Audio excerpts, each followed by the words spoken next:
Hello everyone, welcome to Edo anchor. आज का topic है war between Iran and Israel. ये टॉपिक इम्पोर्टेंट क्यों है? क्योंकि ये अभी का बहुत ही इम्पोर्टेंट बर्निंग टॉपिक है एंड ये वर्ल्ड के फ्रंट में अभी सबसे बड़ा चैलेंज है।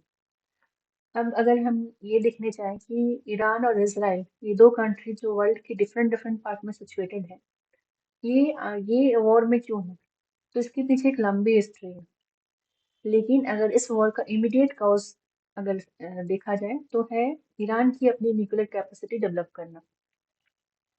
क्योंकि ईरान अपने न्यूक्लियर कैपेसिटी डेवलप कर रहा था और ये इसराइल के लिए एक बहुत बड़ा थ्रेट हो सकता था आगे चल के।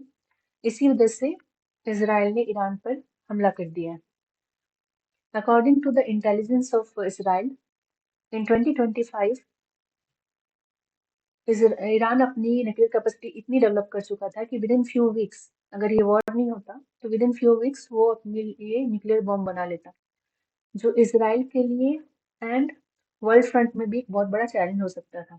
और इसराइल की इस इंटेलिजेंस रिपोर्ट को सपोर्ट किया है यूएन के watchdog of atomic energy, IAEA, that is international atomic energy agency.